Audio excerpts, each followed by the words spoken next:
A promise was made in the desert a very long time ago. It was a covenant that was sealed by fire, stone tablets, and the voice of the Almighty.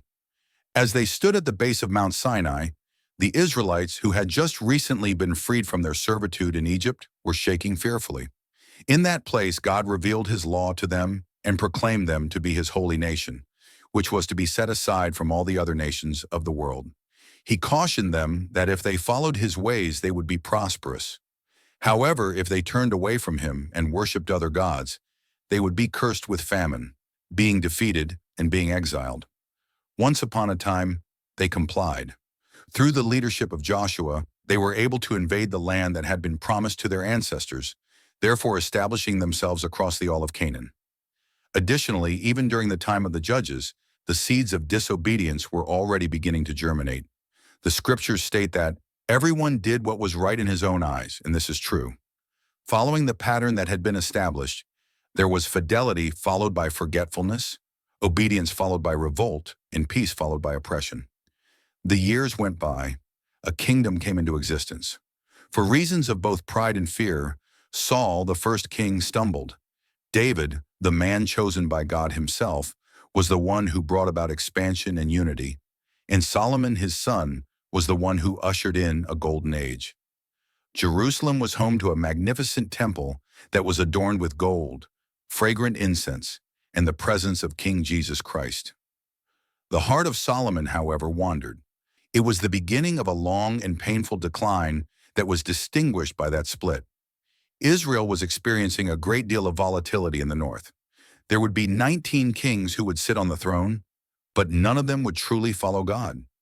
In an effort to gain political power, Jeroboam I constructed golden calf statues and addressed the Israelites, saying, "Behold your gods, O Israel, who brought you up from the land of Egypt." As a result of the corruption of worship and the silencing of prophets, the region became fraught with spiritual confusion and darkness.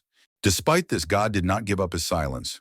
Prophets with voices that were fierce, passionate, and uncompromising, like as Elijah and Elisha, were raised up by him. Elijah summoned fire from heaven while standing alone on Mount Carmel in the face of 450 prophets of Baal. For the purpose of reflecting God's wounded heart for his adulterous people, Hosea married a woman who was unfaithful to him. Amos raised his voice in protest against the inequity of the ruling class and the complacence of the wealthy. However, Israel did not pay attention. The people's hearts remained as hard as stone, despite the fact that the warnings became more urgent and the judgments became more harsh. After that, the conclusion arrived. The Assyrian Empire, which was the dominant power in the world at the time, invaded Israel in the year 722 BCE. In spite of years of warning, the verdict was not upheld. Samaria, the capital of Israel, was subjected to a siege and ultimately completely destroyed. The individuals were removed from their homelands, dispersed throughout distant lands, and assimilated into the cultures of other countries. There was no trace of their identification left. The 10 tribes never came back in their entirety, which is how they became known as the Lost Tribes of Israel. What was once the northern kingdom became a wasteland of remembrance and sadness when their territory was resettled by other people with the intention of resettling them. Judah, on the other hand, continued to possess the temple and the Davidic line, despite the fact that it was smaller and focused around Jerusalem. And there was a glimmer of hope for a time. Reform can be traced back to kings like as Hezekiah and Josiah. In addition to the temple being purified, the law was rediscovered, and the Passover holiday was celebrated once more with reverence and delight. It was common for prophets such as Isaiah and Micah to be seen walking around and declaring both punishment and kindness. Judah, on the other hand, would continue to be a victim of the same circle of iniquity. Immediately upon Josiah's passing, his successors reverted back to idolatry and corrupt practices. Again, the temple was contaminated with filth. Pagan deities were able to find a place within its very borders. In the Valley of Hinnom, the practice of child sacrifice, which is both prohibited and abhorrent, was carried out. In place of justice, bribes were accepted, and the impoverished were subjected to oppression. Widows were neglected. There was a violation of the Sabbath. However, the most important thing was that the hearts of the people became icy and self-assured. They were under the impression that the temple was a guarantee of their safety and that God would never permit the destruction of his building. Jeremiah put out an effort to rouse them. As he made his way through the streets of Jerusalem, screaming, "Repent, return, and mend your ways," his voice broke with the misery that he was experiencing. On the other hand, they made fun of him, beat him, and confined him in a pit. As he witnessed the unavoidable growing closer, he shed tears of bitterness. In a remote exile among the prisoners, Ezekiel had visions of the splendor of God leaving the temple. This was a horrific sign that divine judgment was no longer being delayed. It arrived at long last. In the reign of King Nebuchadnezzar, Babylon encircled Jerusalem and laid siege to it. Even if the city put up a fight, the adversary was unrelenting. A breach in the walls occurred in the year 586 BCE. Initially, the temple was pillaged, and subsequently it was destroyed by fire. Judah's monarch was taken captive, blinded, and then dragged away in shackles after being bound. The individuals who had laughed at Jeremiah's warnings were either put to death or banished from the land. Jerusalem, which was considered to be a holy city, went into ruins. A period of exile had begun. The bigger damage, however, was a spiritual one. Not only were the people of Judah without a home, but they were also emotionally broken, completely lost, and spiritually drifting aimlessly.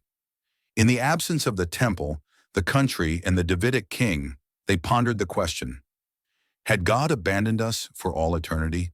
When they were taken captive in Babylon, they hung their harps on the trees and grieved when their captors ordered that they sing songs.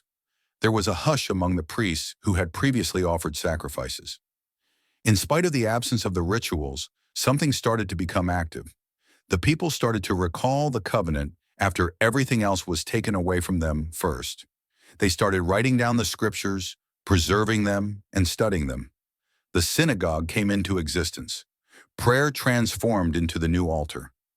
Beginning to take shape was a new type of religion, one that was put to the proof by fire. Even while they were in exile, God did not complete his work. Not only did he promise a return to the land through Ezekiel, but he also promised a return to himself. In his speech, he referred to a new spirit and a new heart. A servant who would suffer for the sins of the people was foretold by God through the prophet Isaiah. This served to bring about redemption that went beyond the restoration of the nation. Daniel was the channel through which he revealed that kingdoms would come and go, but that his kingdom would endure for all eternity. The disobedience of Israel and Judah led to the tragic end of their respective kingdoms. However, it was also a cleansing fire, a fire that refined. The punishment was the result of a loving father who would not allow his children to be completely out of his control.